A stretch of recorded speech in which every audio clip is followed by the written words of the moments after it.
আটাইতকৈ ডাঙৰ কথা UPSC পৰীক্ষা দিওঁতেও ক'তো নেট নাকাটে UPSC যে অল ইণ্ডিয়াত যে আটাইতকৈ ডাঙৰ পৰীক্ষাটো UPSC নহয় জানো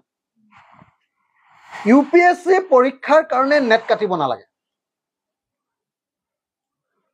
অসমত থাৰ্ড গ্ৰেড আৰু ফৰ্থ গ্ৰেডৰ পৰীক্ষাৰ কাৰণে মোবাইলটো নিবলৈ নিদিয়ে তাৰ পাছতো আকৌ নেটটো কাটি দিব লাগে সব 3.5 কোটি মানুহ কি ভয়ংকৰ গৃহ বিভাগ কি একদম দক্ষ গৃহমন্ত্ৰী হয়নে কি দক্ষ পুলিচ কি দক্ষ প্ৰশাসন দি দক্ষ সিস্টেম অসমৰ বোলে সৰ্বশ্ৰেষ্ঠ মুখ্যমন্ত্ৰীজন কোনোবাই কয় নহয় অসমৰ বোলে সৰ্বশ্ৰেষ্ঠ মুখ্যমন্ত্ৰীৰ দিনৰ পৰীক্ষা কি পৰীক্ষা 3127টা পোষ্টৰ কাৰণে 12 লাখ মানুহৰ পৰীক্ষাৰ্থী পৰীক্ষা দিবলৈ যোৱা মানুহবিলাকে কোনেও মোবাইল নিব নোৱাৰিব মোবাইলটো নিব নোৱাৰাৰ পাছতো পৰীক্ষাৰ ভিতৰত আকৌ গোটে অসমখনৰ নেটটো কাটি দিলে ইন্টাৰনেট সেৱা কাটি দিলে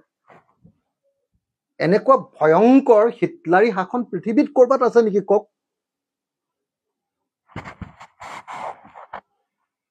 এটা না গণতান্ত্ৰিক চেতনাৰ কথা যে 3127টা পোষ্টৰ কাৰণে হোৱা এটা পৰীক্ষাত 3.5 কোটি মানুহৰ স্বাধীনতা হৰণ কোনেও কৰিব নোৱাৰে এটো কৰিব নোৱাৰে আৰু এটা গৃহ বিভাগ আছে যত মোবাইল ফোন নিবই নোৱাৰে তাত আকৌ ইন্টাৰনেট সেৱা কাটাৰ প্ৰয়োজন ক'ত যত ভাৰতবৰ্ষত UPSC পৰীক্ষাৰ কাৰণে ইন্টাৰনেট সেৱা কাটিব নালাগে তাত অসমত থাৰ্ড গ্ৰেড আৰু ফৰ্থ গ্ৰেড পৰীক্ষাৰ কাৰণে ইন্টাৰনেট সেৱা দিনটোৰ কাৰণে কত তেওঁলোকৰ নিজৰ কনফিডেন্স নাই নিজে মোবাইল কোনটা লৈ যাব পাৰে সুৰক্ষাৰ দিকটো তেওঁলোকৰ মাজত কোৰোনা ৰৈ গ'ল নহয় মানে চৰকাৰখন একেবাৰে ব্যৰ্থ চৰকাৰখন একেবাৰে মানে কি ক'ব আপোনাৰ একদম অদৰকাৰী চৰকাৰ এখন হল একেবাৰে অদক্ষ চৰকাৰ এখন সেই অদক্ষ চৰকাৰখনে নিজৰ দুৰ্বলতা ঢাকিবলৈ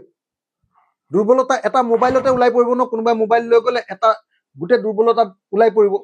যে এওঁলোক অদক্ষ সেইটো ঢাকিবৰ কাৰণে গুটে 3.50 কোটি মানুহক গিনিপিক